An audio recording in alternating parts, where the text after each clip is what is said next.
Good evening. This is VK3 Echo Kilo Hotel, VK3 EKH, the official station of the Astronomical Society of Victoria, with the regular Friday night broadcast coming to you from the studios of VK3 CSJ in Narre South. We're broadcasting on prime frequency of 3541 kHz in the 80 metre amateur radio band. Also broadcasting via the Melbourne television repeater, VK3 RTV Digital Channel 1. And we're also on the Discord chat window. And also we have an email address if you wish to send reports throughout the hour that we're on. You can send an email to vk3ekh@gmail.com, vk3ekh@gmail.com. We also have a stream running, a YouTube stream running, which unfortunately is about 20 seconds delay to what I'm saying right now, but you can find the YouTube channel on the VK3CSJ YouTube channel. So just go to the YouTube channel and type in VK3CSJ and look for the live symbol, and that'll be it. Okay, all right. Where are we?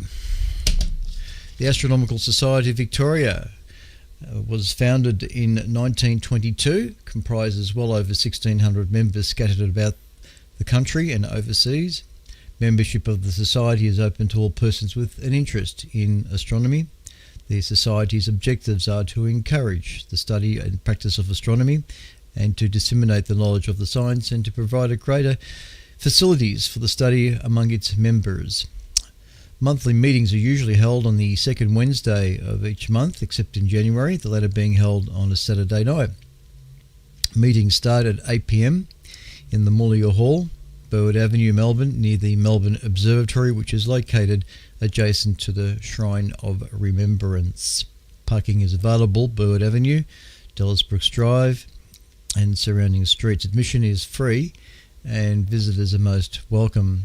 In fact, we had a monthly meeting just last Wednesday. Privileges of membership include the right to borrow books, periodicals and other publications from the Society's extensive library located at Melbourne Observatory, receipt of the ASV magazine called Crux, containing articles, news, observing notes and the like, and the free provision of the Astronomical yearbook. Access is available to telescopes on members' nights held regularly at the Melbourne Observatory and after the monthly meetings, weather permitting. These instruments include the Society's 300mm equatorial reflector and a 300mm portable reflector.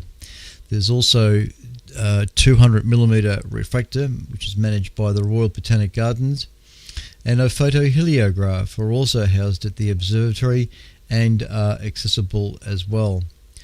The Society also has a number of 200mm reflectors available for short period loan, so members can try before they buy. Members are also encouraged to make use of the Society's country property located near Heathcote, some 90-minute drive north of Melbourne. There are a range of instruments available for members to use, the larger two with appropriate training, and they range from 300mm to 1000mm in aperture. Also located on the site is a fully steerable 8.5 metre radio steerable telescope, which members can access with involvement in the radio astronomy section. Members are encouraged to make and use telescopes, and advice and help on both matters are provided willingly to newcomers desiring to do the same. Instrument making is only one of the number of common interest activities catered for within the Society. Other areas of interest that members can participate in include deep sky observing, astrophotography, lunar and planetary observing, auroral, meteor, comet, radio astronomy, computing, cosmology and astrophysics, historical studies and research and astronomy in general. Contact details for various section directors are provided in the yearbook. But if you don't have access to a yearbook, the best thing to do is to visit the ASV website at www.asv.org.au. That's www.asv.org.au, and further information may be attained by visiting the website, as just mentioned. Website, yes. Notifications of events are given in the Crux Extra Bulletins, which is a news bulletin which comes out every other week or so via email to members, just to fill in the gaps between each publication of Crux. And so please note that the ASV will conform to all government health directives, of course. The ASV events may be required to be cancelled, moved or postponed. You can also write to the ASV if you wish to write a letter. The address is the Secretary of the Astronomical Society of Victoria, GPO Box 1059, Melbourne, Victoria 3001. But otherwise, yes, just visit the homepage or the ASV website, www.asv.org.au, and all will be revealed. And the website in general is still undergoing a rebuild. So, but most of the information required there and contact details are all there. And I might mention too that the last week's monthly meeting, which was held on Wednesday, had a presentation by Hans. How do you pronounce that surname? Godentijk. It's got to be Dutch, I guess. Hans Godentijk. Gnodtke. How would you pronounce that? Anyway, he is the president of the Astronomical Society of South Australia. We have a very good relationship with the ASSA over there in South Australia. And once a year there's this little exchange that's been going on for many years now, where we send somebody to them for a presentation and they send somebody else for a presentation. It's kind of a seesaw thing. Last Wednesday we had the president giving a talk on what's in a name was his topic. What's in a name?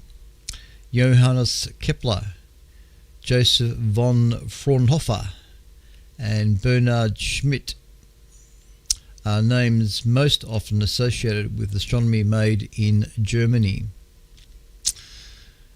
And so presenter Hans G. Godentijk, which is the president of the ASSA, did a presentation. You can catch up with that because it's on YouTube. It was streamed live on Wednesday via the Facebook feed as well as the YouTube feed, but the video is still there, as far as I know it is. So if you're interested in that presentation from last Wednesday, just go to the ASV's, the Astronomical Societies of Victoria YouTube channel, and you'll be able to find that that presentation from last Wednesday called What is in a Name. So I shall catch up with that a little later, I think. Also, just a little thing too, this Monday is the radio astronomy meeting, section meeting, and the word has gone out that the Ellery room at the astronomical, at the astronomy observatory, Melbourne Observatory, is temporarily closed apparently till about August. So any more from at the moment, any section meetings that were going to be held in the Ellery suite at the Astronomy Melbourne Observatory is currently cancelled and will be done by Zoom as normal, as usual, as it was, as it has been over the last few years. So you can join in to the radio astronomy meeting via a Zoom link. And if you contact Phil Costigan via the contact details on the ASV website, you can pop in and visit if you wish as a visitor. I can't see any problem with that. That information, by the way, you can be found on the calendar. Everything that I've just got then is off the calendar on the ASV website, which is under the events. So if you go to the events tab on the ASV website, and under the events you'll see calendar, and all that information is in that calendar for June. That's how good the website is. You're tuned to ASV. That is to say VK3EK. Oh, that's right. ASV Radio. That's what I normally say. You are tuned to ASV Radio, VK3EKH. A very pleasant good evening to anybody up at the Dark Sky site that might be watching from the newly refurbished kitchen up there. I've seen the pics on Facebook. Very good. You guys are very, very active up there over the last few days, and they've redesigned, well, not so much redesigned, but refurbished the kitchen area of the club room up there. And from what I can see, it looks it's brought the whole club room up to a nice modern look to it. So very good, guys. Excellent stuff indeed. Very pleasant good evening to Steve, VK3SBX, Martin, VK7JAH, and Dave, VK3KDM, representing the Mount Burnett Observatory, and Stuart, VK3UAO, and Kim, VK5FUSE.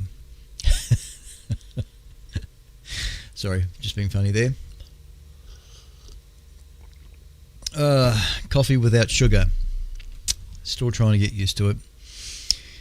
This is VK3EKH with your regular Friday night broadcast on the 16th of June. And for those Star Trek fans out there, tonight, I think it's tonight, they're screening the second season of Star Trek New Worlds. I think that's what it's called. Star Trek New Worlds, second season. Looking forward to getting into that because I enjoyed the first season. So Star Trek's second season, New Worlds, is screening tonight, I think.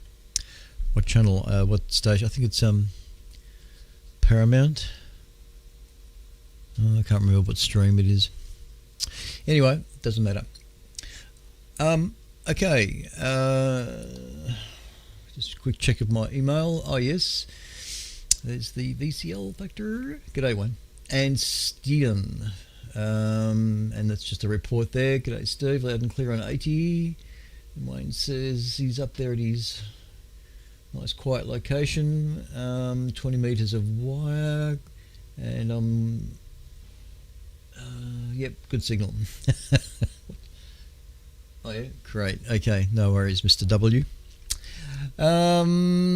Cool. All I can say is cool, and I'm still coming through the TV repeater there, which is good. I'm getting into it, guys. It's sort of a short session tonight, but I think I say that every Friday, and it always goes to an hour and a half. But I've only got a token gesture of things there tonight. The winter solstice, because it's still yet to come, is happening on the 22nd of the month. Winter solstice, and in the southern hemisphere on the 22nd, sun rises and sets at its most northerly points on the horizon. Its path crosses the sky, is lowest and shortest, giving us the shortest day of the year.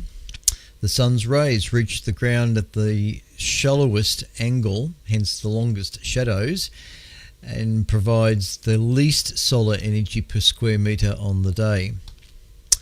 Solstice comes from the Latin term sol, of course, and as in solstice, and solstice, the history is to stand still. Okay, I know I've mentioned that already, but there it is. Melbourne sun times. So for going by the latest dates, Wednesday the 21st, sunrise is at 7:36, setting at 5:08. And the day length is 9 hours and 32 minutes.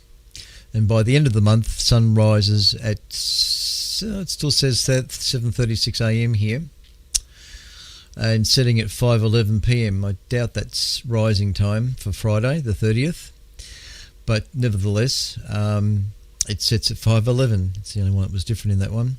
So little errors in sky notes occasionally.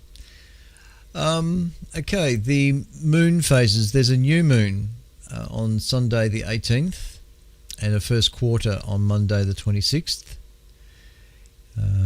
We've passed the perigee for the closest to Earth. That was on the 7th. So there's an apogee, furthest from the Earth, on the 23rd of Friday the 23rd, 405,385 kilometres, if you're interested in that information.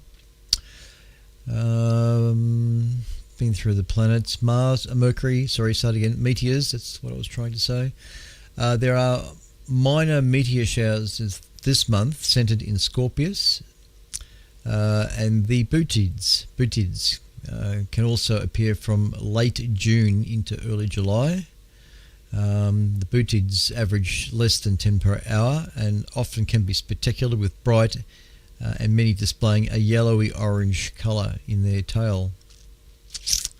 The best time to see meteors is after midnight, with no moon in the sky, preferably. The Aretid, I think that's how you pronounce that, the Aretid meteor shower, constellation of Aries, Aretid maybe, occurs through to June 24, but peaks on June 11, been and gone, but it's still a happening thing nevertheless. For all information in regards to orbital information of celestial objects, rise and set times more appropriately, heavensabove.com is the website to go to, heavensabove.com. The International Space Station can be seen, the brightest passes at least. There's two of them here in the evening of Sunday the 19th at 6:22 p.m. and then Monday the 20th at 5:33 p.m. in the evening. So if there's no clouds in the sky on Sunday the 19th, 6:22 to 6:27 p.m. and Monday the 20th, 5:33 to 5:40 p.m. Look out for a very bright object moving in the sky. Now, just to finish off the important dates, because I've only gone through half of these, and I think, where did I finish off last week with these? Might have been that one, but what's today's date? The 16th. How many dates are there here? Oh, I can go through them. The 16th of... Yeah, okay. Yeah, I mentioned that last week. The 17th of June 1969, Verna 6 descends into Venus, dense atmosphere, sending data before being crushed by rising pressure. 1969 that was. On the 18th of June 1983, Sally Ride becomes the first American woman in space aboard the Shuttle Challenger. On the 20th of June 1990, asteroid Eureka, found as part of the Trojan's asteroid group orbiting at Mars's L5, or Lagrange point. Interesting. 21st of June 2004, Spaceship One USA is launched as the first privately funded human space flight. And also on the 21st of June 2006, Pluto's small moons, Nix and Hydra, are named. On the 22nd of June 1633, Galileo recants his sun-centered solar system model under the threat of torture by the Catholic Inquisition. What a time to live through. Also on the 22nd of June 1978, Dr. James Christie, USA, discovers Pluto's large moon Charon. 1978. On the 24th of June 1883, discoverer of cosmic rays, Victor Francis Hess is born. Also on the 24th of June 1915, birth of Fred Hoyle, who later explains the creation of elements in the stars, promotes the steady-state model of the universe, and coins the pejorative term Big Bang for the rival model of the universe's creation. Also on the 24th, yes, there's a few words there that are going to be tricky. On the 24th of June 1997, first life-threatening space collision occurs as Russia's Progress supply craft collides with the Mir space station during a test docking while not using its automated docking and radar system. Shocking. The aging problem plagued station suffers a 3 centimeter puncture in its spica module, which quickly depressurizes. They haven't made a movie about this. US astronaut Mike Foley evacuates from the damaged module in time, and Mir spins out of control as solar power is lost. This is definitely worth a film. Progress rebounds, but is later safely deorbited to burn up. Yeah. Control is slowing, regained by cosmonaut Vasily Tezbelev, assisted by cosmonaut Alexander Lazykhin and Foley. This serious incident, heightens tensions between America's space agency NASA and the Russian counterpart Roscosmos. I reckon that's a Hollywood movie. Yeah, I can see that being done. Dramatise it a bit. It's a good one. On the 29th, on the 29th of June, 1818, Angelo Secchi is born. Secchi, S-E-C-C-H-I, Secchi. One of the first astronomers to believe the sun is a star. Okay. On the 29th, also on the 29th of June 1961, I know I was 1 year old, first use in space of a radioisotope thermoelectric generator, RTG, using plutonium, which powered a US Navy NavSat satellite, Transat 4A. 1961. Also on the 29th of June 1995, Space Shuttle Atlantis, first docking at Russia's Mir space station. Nothing happened there, it was a perfect docking. Also on the 30th of June 1908, the Tunguska event. Yes, that's a pretty big event, that one. The Tunguska event, a meteor several meters in size, explodes over Tunguska, Russia, destroying 2,200 square kilometers of forest in a multi-megaton blast. Yes, that would have been something to have seen. Also, and finally, on the 30th of 1971, Soyuz 11 is the only mission to visit the first space station, Salyut 1, after which its crew of 3 become the only humans known to have died in space when their cabin depressurizes prior to or during re-entry. Shocking stuff. Okay, there it is. Thank you, Tanya Hill, for those sky notes for June. It's good to finally get through all those.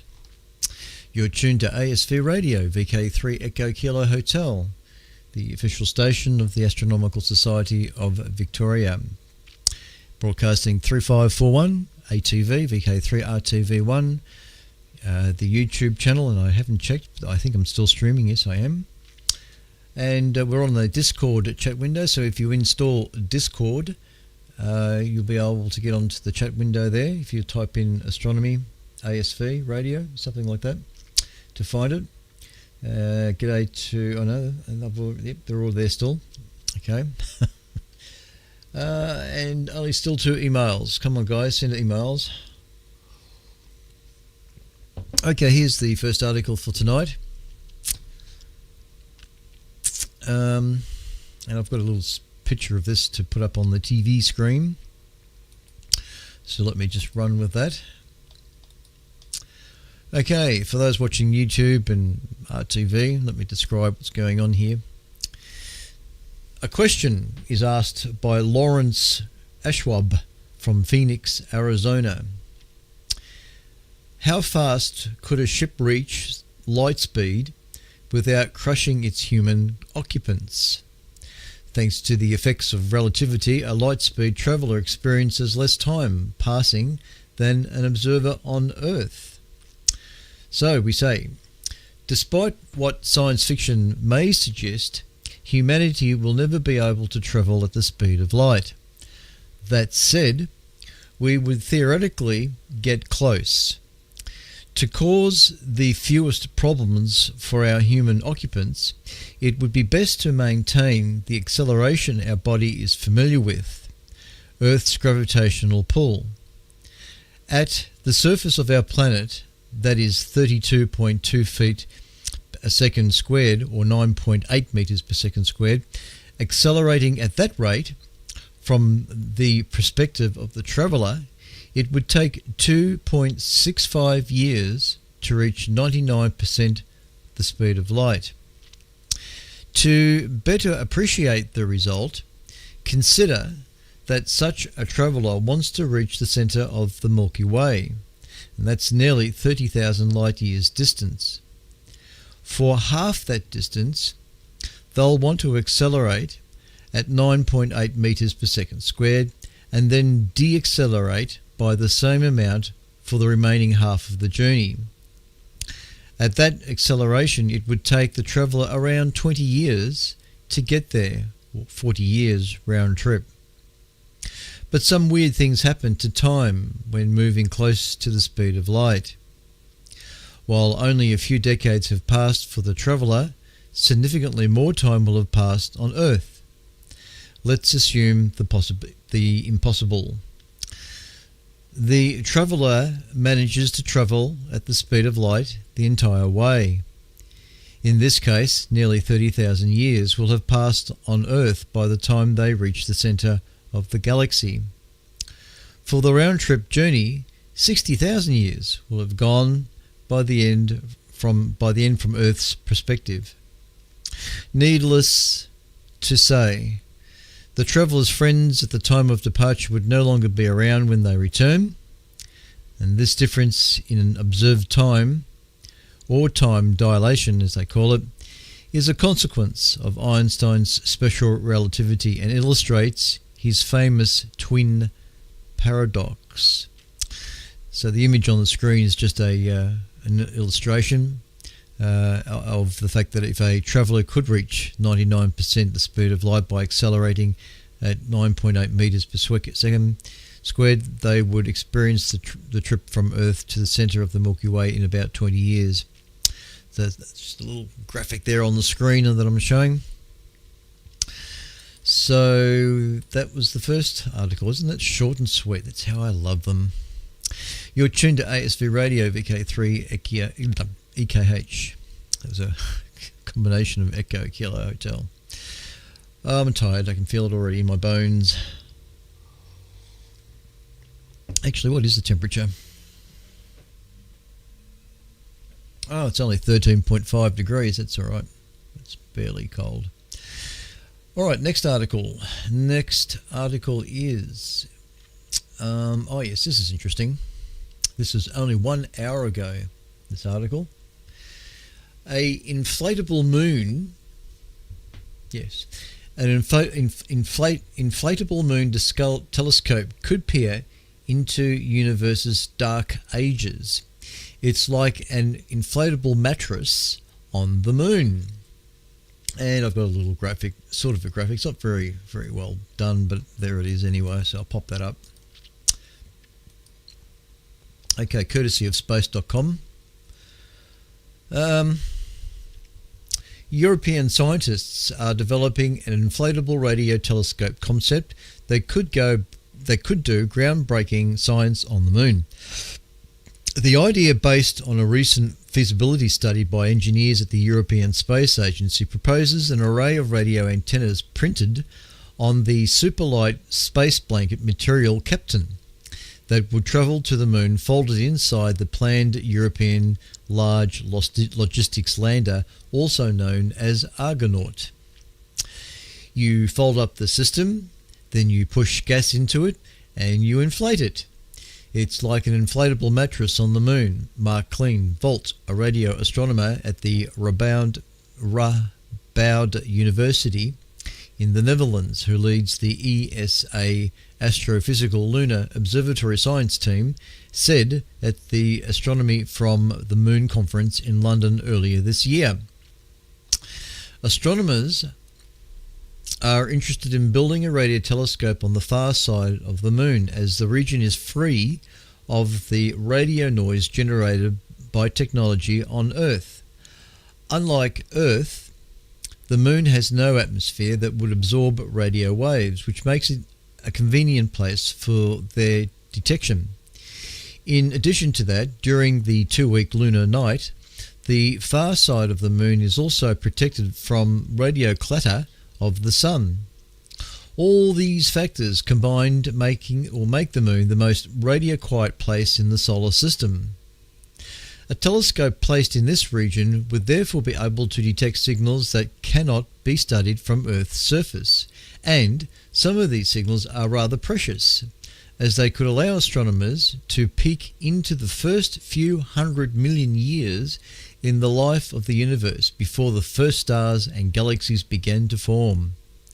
The type of signal the lunar telescope would look for is what astronomers call the 21 centimetre emission line produced by atomic hydrogen, which permeated the universe in the first hundreds of millions of years after the Big Bang. The radiation that hydrogen atoms emit is initially in the microwave range of the electromagnetic spectrum. But since astronomers would be searching for it in the farthest reaches of the universe, they would be looking for hard-to-observe long radio waves. And that's because the red-shifted effect or caused by the expansion of the universe, has stretched those microwaves before they reach us. To look for this type of radiation, you need to go to the far side of the moon, so that you block the radiation that we produce ourselves and you have no atmosphere. You can map the hydrogen and trace it as it forms the first structures of the universe. You can look at different redshifts and make maps of the universe at certain moments in time and see the whole thing evolve. Astronomers call this mysterious period in the history of the universe the Dark Ages and the Cosmic Dawn. Not even the famed James Webb Space Telescope, which has provided its powers or proved its powers in observing the most ancient galaxies, can see that far back. A radio telescope on the far side of the moon is therefore on the list of the potential big next things to do in astronomy that the world space agencies are currently considering. But such a project poses many challenges. First of all, technology doesn't exist yet that would enable humans to efficiently transport tens of hundreds of radio antennas to the moon. The ESA feasibility study therefore analysed how the Argonaut lunar lander, currently expected to make its debut moon visit in the year 2030, could be used to deploy such an array. With a carrying capacity of 1.5 metric tons, Argonaut is designed to fit into the fairing of Europe's delayed heavy lift rocket Ariane 6, which might perform its debut flight later this year. The study found that the Argonaut could comfortably deliver an array of 16 standard radio antennas to the Moon in one go. But Clean Walt said that that would not be enough to provide the sensitivity and resolution needed to study the Dark Ages in sufficient detail. Hence the attempt to develop an inflatable array that could comprise many more antennas at a much lower mass. We could think about having the electronics on the other side of the antenna printed as well. We can even think about having solar panels printed in between the large open spaces. So then we have one deployment and it becomes rather big. We have 32 by 32 elements, maybe even bigger, and we use the lander as the central unit, so everything is connected there to the lander. The European team is currently working on an antenna prototypes that could be tested directly on the Moon in the future to help scientists understand how dusty lunar environment affects their performance. We have several options of building prototypes and testing them, Clean Walt said.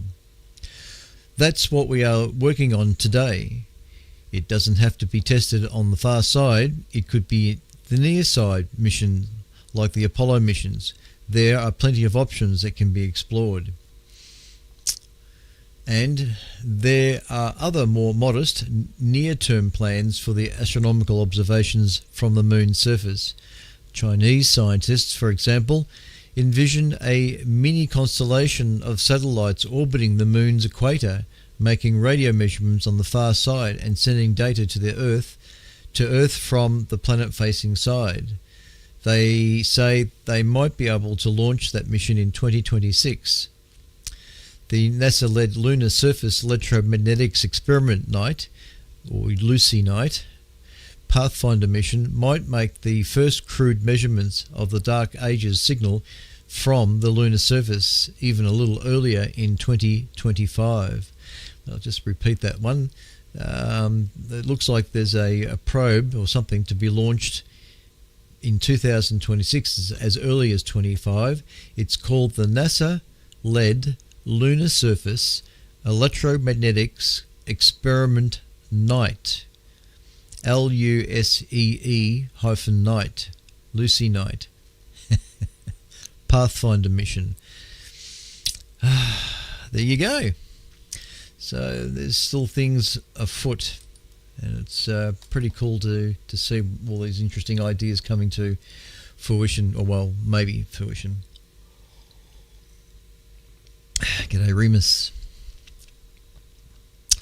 Okay, next article. You're tuned to ASV Radio, VK3 Echo Kilo Hotel, the official station of the Astronomical Society of Victoria. And something about Saturn.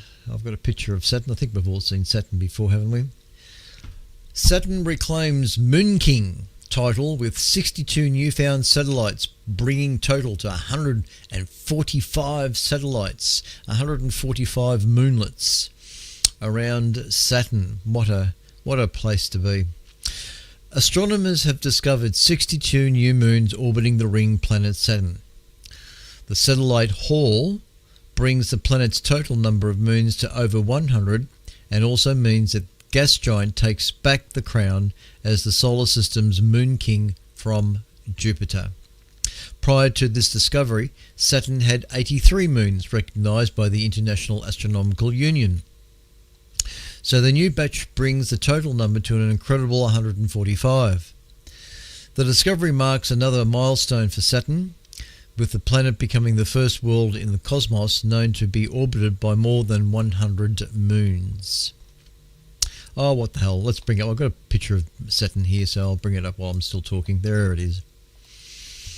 The new moons were discovered by a team led by Edward Ashton, a postdoctoral fellow at the Academia Sincere Institute of Astronomy and Astrophysics, who used a technique called shift and stack to find these smaller and fainter moons around Saturn. The technique uses a set of images shifting at the same speed at which a moon moves through the sky to enhance the signal from that moon. Moons that are too faint to be seen in a single image can reveal themselves in the resultant stacked image. Astronomers have used this method to search for moons around ice giants Neptune and Uranus, but this is the first time it has been applied to the solar system's second largest planet, Saturn. The data used by the team was collected between 2019 and 2021 in 3-hour spans by the Canada-France-Hawaii telescope, CFHT, on top of the Mauna Kea in Hawaii. It allowed the astronomers to detect the moons around Saturn as small as 2.5 kilometres in diameter. That's about 2/3 the length of Hollywood's Walk of Fame. Well, we've all been down the Walk of Fame, haven't we? Though some of the moons had been spotted as early as 2019, it takes more than sighting an object close to the planet to confirm it is a moon, and not an asteroid, making a brief close passage to the planet. To change these objects from suspected moons to confirmed moons of Saturn, the astronomers had to track them for several years to ensure each is actually orbiting the gas giant. Performing a painstaking process of matching objects detected on different nights over a course of 24 months, the team tracked 63 objects that they ended up by confirming as moons.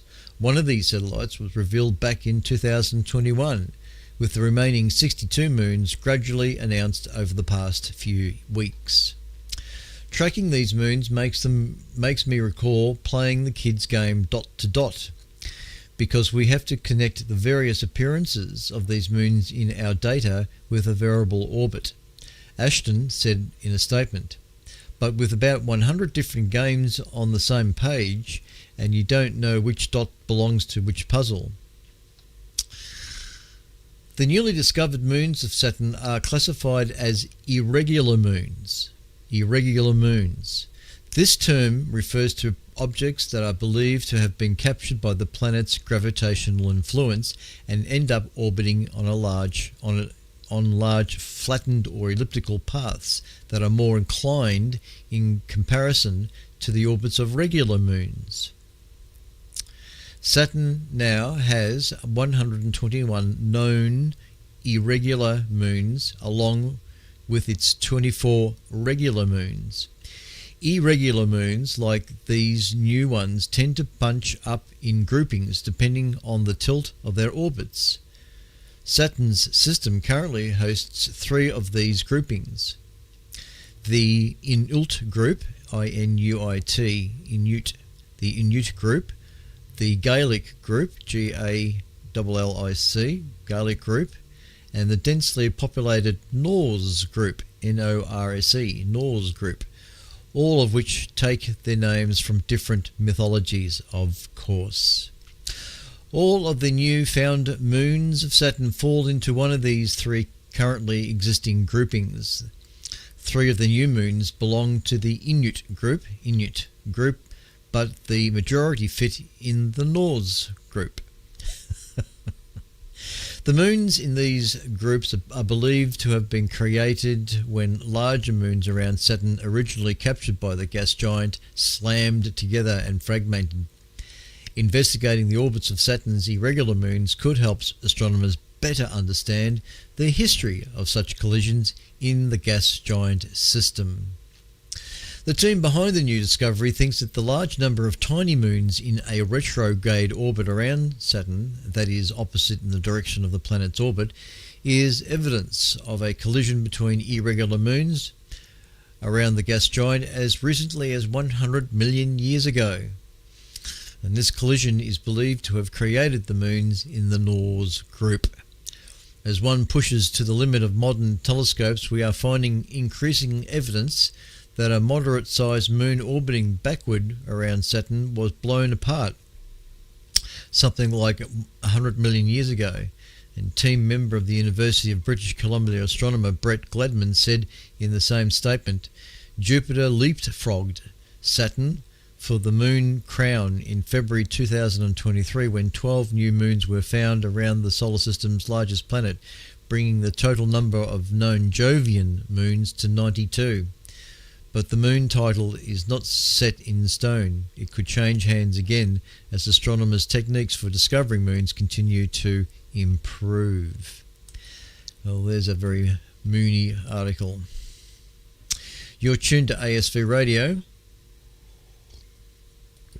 VK3EKH. And now a bit of a plug for astrophys.com. Where's the thingy? There it is.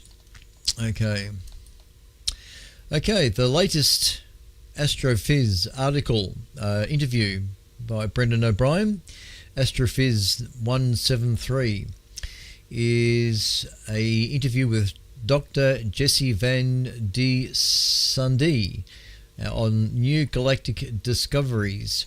And I think I've got a little bit of description there on all that. Dr. Jesse Van D. Sundee is the Astro 3D Research Fellow at the Sydney Institute for Astronomy at School of Physics at the University of Sydney. He is an observational is what I'm trying to say.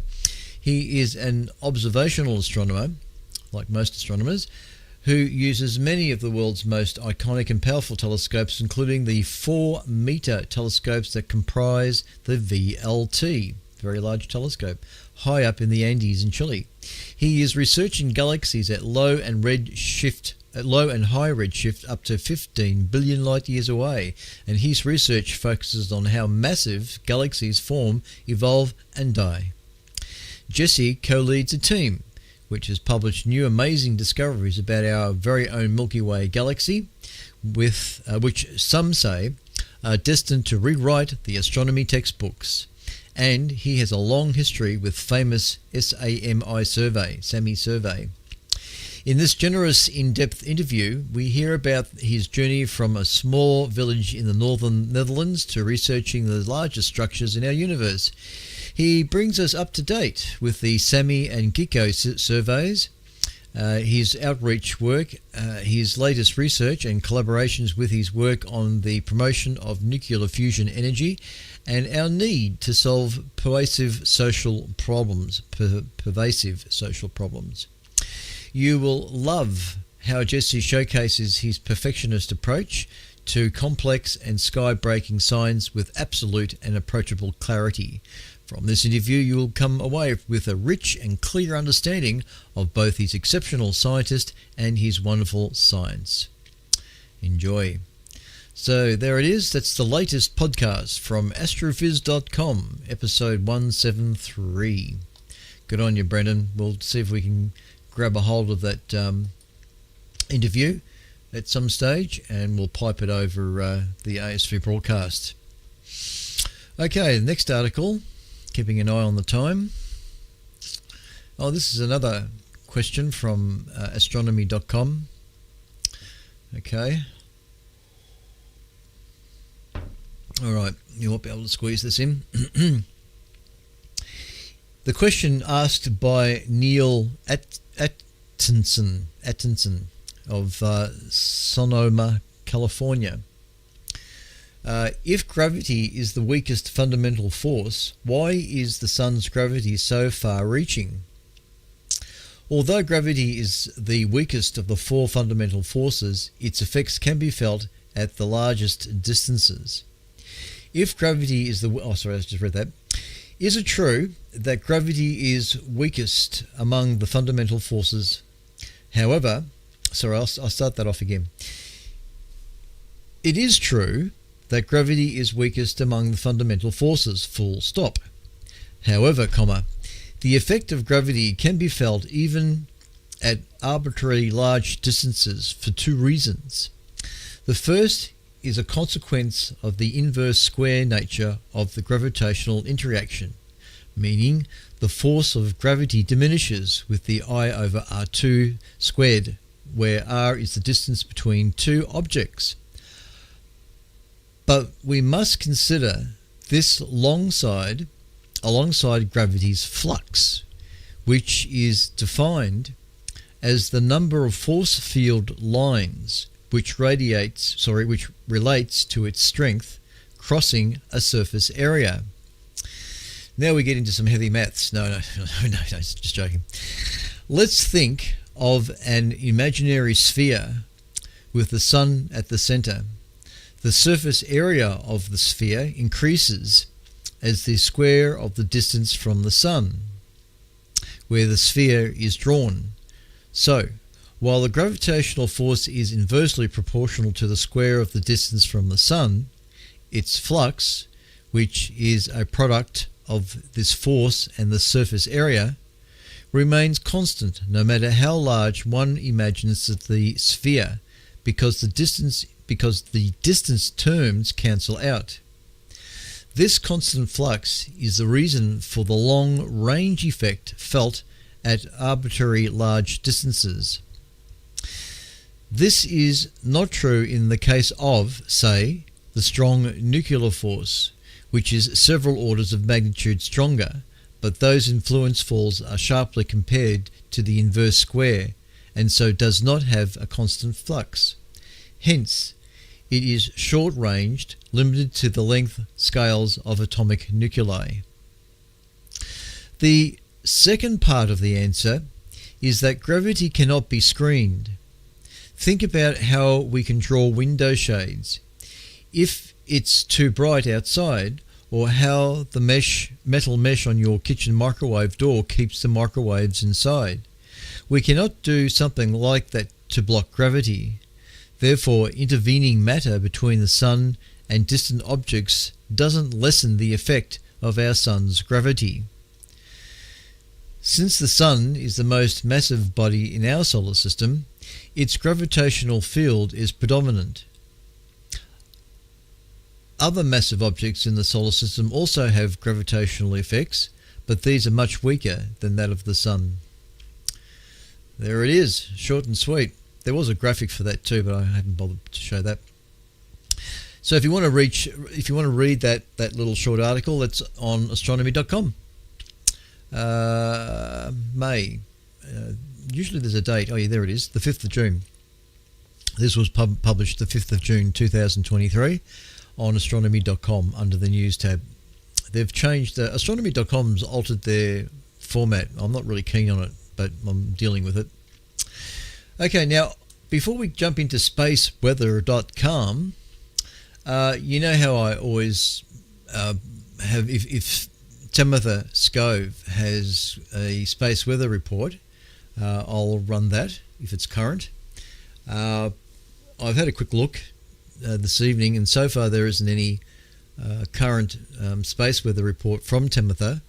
But what I will play, which I haven't before, on her YouTube channel, is a kind of an introduction to her interest in space weather.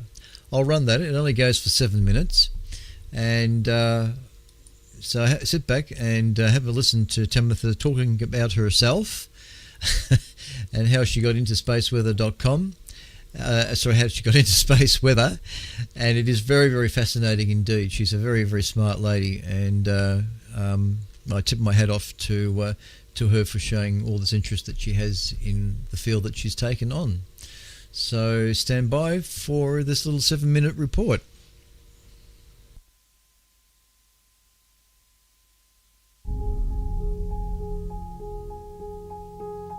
My name is Tabitha Scove, and I want to open your world to something you probably never knew existed. It's a new field called space weather. Now, what is space weather? Well, most people believe because it's got the word space in it, it's got to be like astronomy. But it's so much more, and here's why. Space weather affects you. Think of all the technology we take for granted, like GPS on cell phones, drones that fly around, commercial airline flights, satellite internet, satellite TV, even radio broadcasts. These are all affected by space weather. You know what else is affected? Communications. Especially the kind that happens during an earthquake or a hurricane. Imagine not being able to get a hold of your loved ones when it's most important, and not really knowing why. So this is where you come in. Now, I've been doing space weather forecasts on YouTube and sometimes even live on television for about the past 4 years. I do these forecasts about once a week, but it's so not enough when it comes to doing the weather. Yet, there's only so much I can cram in on the weekends. So, I've decided to take a risk, and with a lot of encouragement, I've dropped down to part-time at my aerospace job so that I can do more of what you've asked me to do as the space weather woman. That is, create more forecasts, create more educational content, and create a future for space weather broadcasting. So that's what I'm going to do. But this isn't something I can do alone. Now, Patreon is a site that allows me to offer you rewards in return for joining this community at whatever level suits you. The rewards start as simply as joining the wonderful World of Space Weather forum that I've created, which is really the heart of this project. It's where we can discuss things in far more detail than we ever have on any other social media platform. Now, rewards at higher tiers will give you access to behind-the-scenes footage from backstage on TV sets and interview sets to scientific conferences all over the world. I'll teach live video mini courses on space weather. You can even schedule a one-on-one private video call with me if you'd like. These are just a few of the ways that I can enable you to dive as deep as you want and make space weather part of your world. You'll also get sneak peeks into my plans and the powerful force that drives this vision. In fact, I'm hoping you'll become part of this powerful force. This is your chance to help me build something so much bigger than all of us, something that will benefit this generation and generations to come. It's all up to you how much you'd like to get involved. So this is a summary of essentially everything I'm going to say in this video. And if this is all you need to hear, then please go to www.patreon.com/spaceweatherwoman and become a patron right now. I've created a charity organization solely for this purpose, so your patronage is totally tax deductible. And detailed descriptions of the reward tiers are on this page, along with the link to join in the description below. So who is this person you are giving your hard-earned support to, and what do you get for becoming a patron? Well, I am an artist and a space physicist who's worked as a scientist both in academia and in the aerospace industry for about the past 20 years. And I'll go more into my educational background in a moment. But you may recognize my alter ego, the Space Weather Woman, from television series I've done for the History Channel and the Weather Channel. I've appeared on NASA TV for the Smithsonian Museum and for NASA's coast-to-coast coverage of the total solar eclipse in 2017. And most recently, I was featured in the January-February issue of Popular Science magazine. And if none of that rings a bell, then maybe you've caught me live on the Weather Channel when I'm doing forecasting during a big solar storm and there's a good chance for aurora in the United States.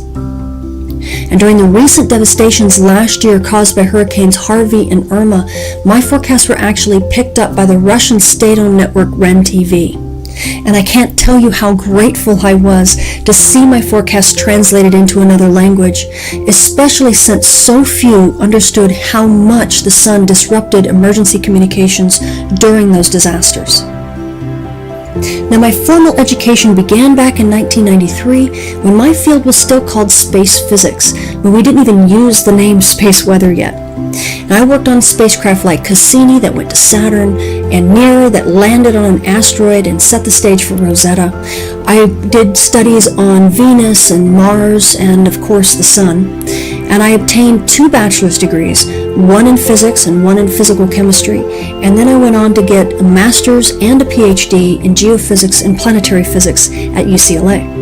Through the years, I've published about 60 publications that are scientific and technical in accredited journals. So, I've done a little bit of work.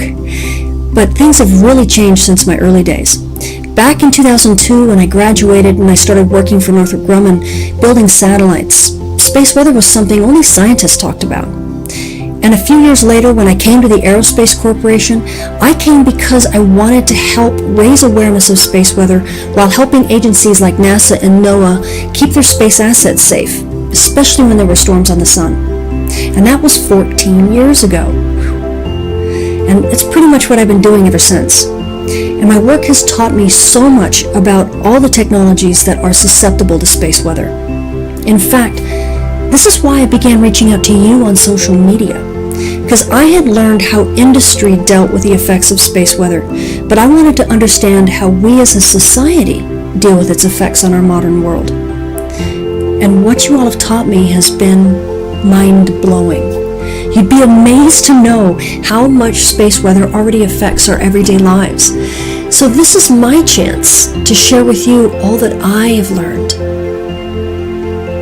I hope I've given you a sense of the urgent responsibility I feel to expand our understanding of space and how it connects with our world. You know, there's no time to waste because we're rapidly advancing beyond the boundaries of our own planet on our way to becoming a spacefaring society, and it's very exciting. On the horizon, I see a future in which we are all connected with a global awareness of space weather. So let us stand at the rim of space together and reshape what we think of it. Help me create a world prepared for the future.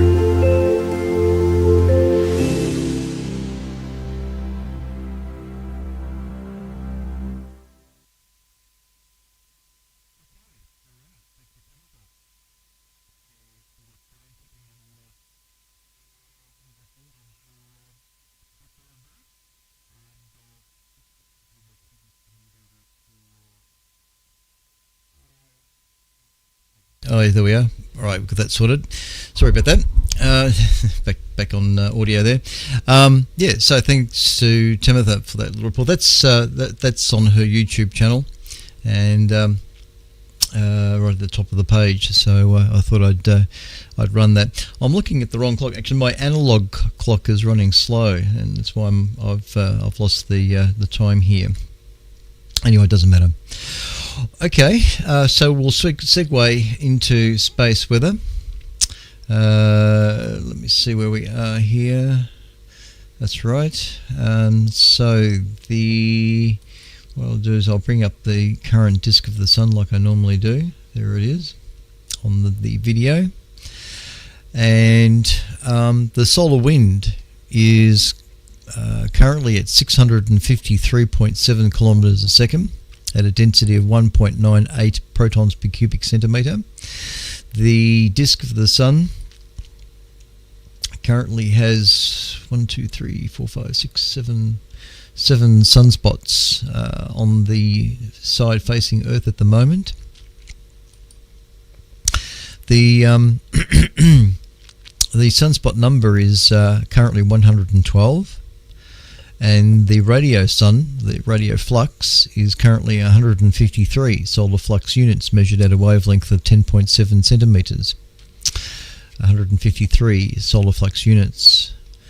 The KP index, planetary K index, stop saying currently, Clint. The KP is currently equal to 4.67.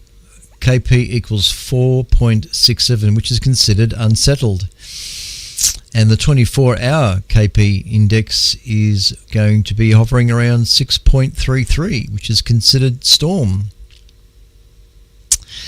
So going back to the top there, the CIR, which is the co-rotating interaction region, CIR sparks G2 class geomagnetic storm. Earth's magnetic field remains unsettled on June 16. However, following yesterday's impact of a co-rotating interaction region, CIR, CIRs are transition zones between solar wind streams. Solar wind plasma piles up in these regions, producing shock-like structures that mimic CMEs. The impact on June 15 opened a crack in our planet's magnetic field and sparked a G2 class geomagnetic storm. So I've got the latest auroral oval over Antarctica, and it does look a little bit hot. So there it is. So there is probably a little bit of auroral activity going on towards Australia and towards Tassie. It's just a little bit on the hot side, so to speak.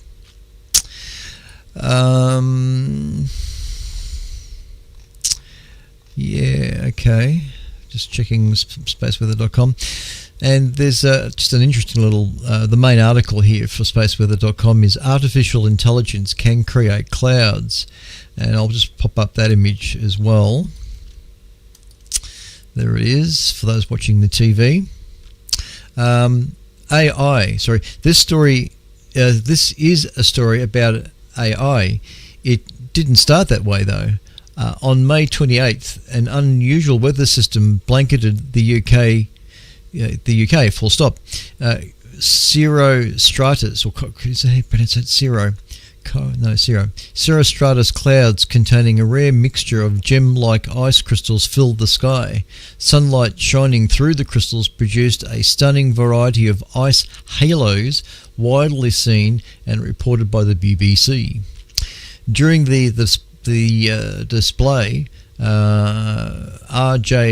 Cobban of Conlig in Northern Ireland spun around on his lawn taking as many pictures as he could, combining 11 photos, and he was able to capture a full circle of this amazing light show in the sky. Circling the zenith is in a majestic arc. Full parahelic circles are among the rarest of ice halos. They require as many as 5 internal reflections from millions of individual ice crystals, all catching sunbeams simultaneously. This was far the best display of atmospheric optics he had ever seen, Cobden says. There was only one problem with Cobden's excellent photo. He forgot to photograph the zenith. The black gap bothered him. That's another photograph. But what I've got on the screen right now is the complete image. So yeah, that's an interesting one. I mean, I've seen halos around the moon and halos around the sun and stuff, but nothing as complex as this image. So that's rather interesting to see that. All right, I think that's about all. Actually, there is just one more thing here. This is kind of a final, and this is a bit visual. Let me bring up the website so I've got something to read from. Okay, so I'll just go back and play this footage. Okay, all right. There it is. Okay, so this is Steve Bowen and Woody Hoberg successfully installed and rolled out a new solar array during today's spacewalk, which was on NASA TV. Earth glows in the background as the beginning stages of the rollout were underway. Fully unrolled, the array will span 60 feet long by 20 feet wide, or 18.2 meters by 6 meters. The duo has now moved on to get ahead of other tasks. Copy, Steve. We see that in your head as well. Thank you. That's the. There is audio there. There should be some audio associated with that. NASA astronaut Steve Bowen confirming that is. he I can't hear sees it, those though. magnets have properly engaged, with another confirmation from the flight control team here in Houston. He is going to remain in that position to keep a good visual on the solar array as it rolls out.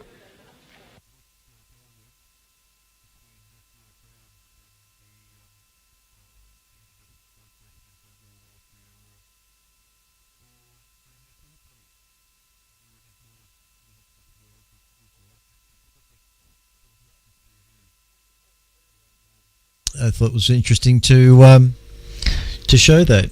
All right. So on that note, we shall conclude the session tonight. From the first Unrosa, at almost 10 past the hour. I hope tonight's various things. I'm still mind blown how I went beyond an hour. International Space Station rollout solar array was installed on all right, you're tuned to ASV 16 Radio VK3 EKH, 2021. and I better put my camera back on, hadn't I? Hang on, that's the email. There's an email that's come through here. That's from Greg. Okay. It's on a different email address. All right. Looks like maybe Now the back fifth to one about vMix. That's where I'm wanting to the go. right-hand side vMix. one that did No. not I was on fully vMix. pop over. My camera. Back to my camera. Okay, there we are. All right. So, having said all that, I see Chris has sent me an email too. Very interesting. 5 9 plus 20 in Korumburra. And yeah, okay. Thanks, Chris, for that. No worries at all. All right. Let me get my notepad sorted out here if I can find it. Oh no. Oh, there it is. Hang on a sec, ladies and gents. I'll get my logbook of sorts. Oh, okay, and find a blank piece of paper. That'll do, and we shall see who's available on 354. I'm just making sure all my audio levels are right here, so I can hear what's going on. Yep, alright. So this is VK.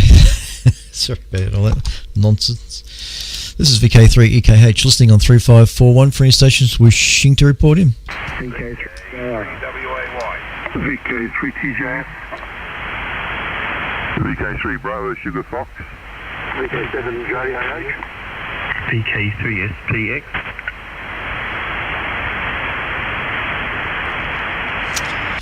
Okay, I think the first one was VK3WAI. I think that was right. Was it the first station that called in? Was it VK3WAI? Is that right? Negative there, Clint.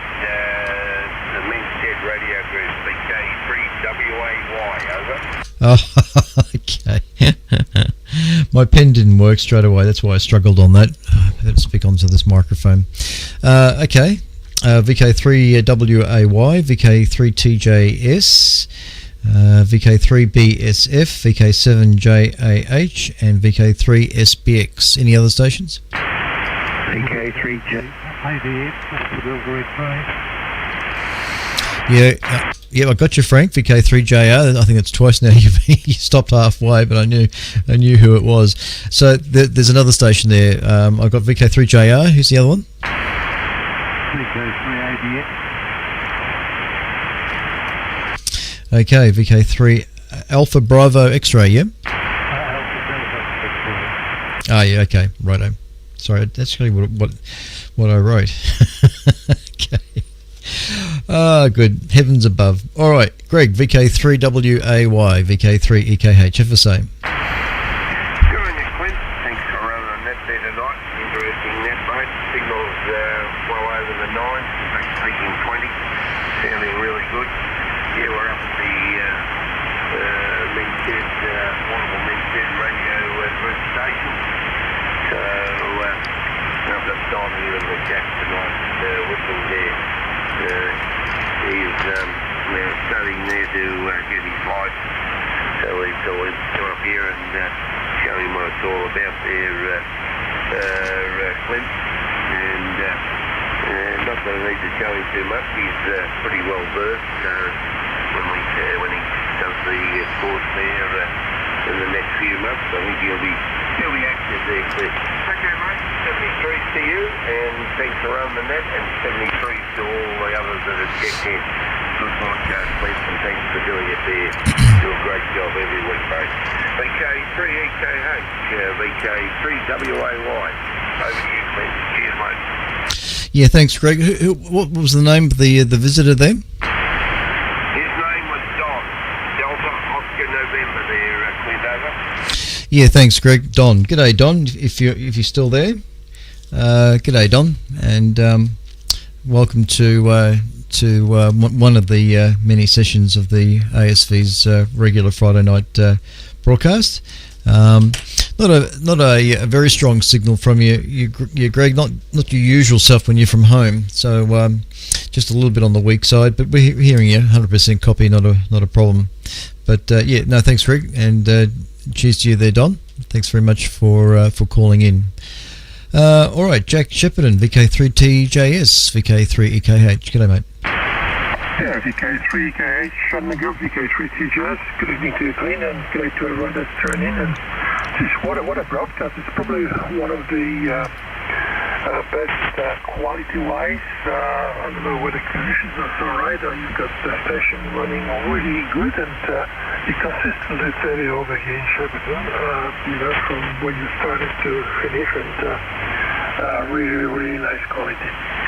As far as the content, yeah, pretty good. It was interesting you mentioned Mia station there, and I remember back when they were still up in there, and probably a couple of months before they crashed, they were running they had a bucket station on there, and I was lucky enough to connect to the system there and leave a message for whoever was receiving it. Anyway, a couple of months later they crashed. So quite interesting, and thanks for the broadcast. And technically, quality-wise, beautiful.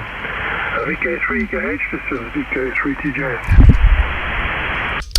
Yeah, no, good. Thanks, Jack. Excellent stuff. VK3 EKH returning.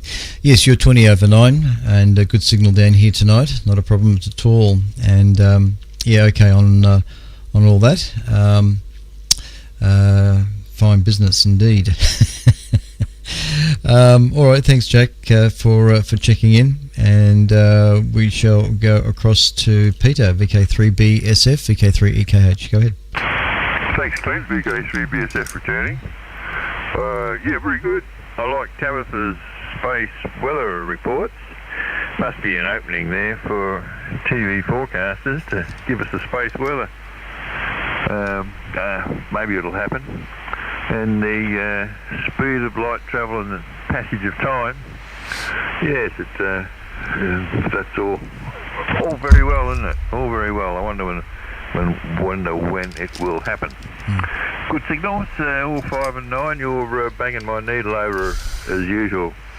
Clint, I'll put it back. VK3EKH, VK3BSF.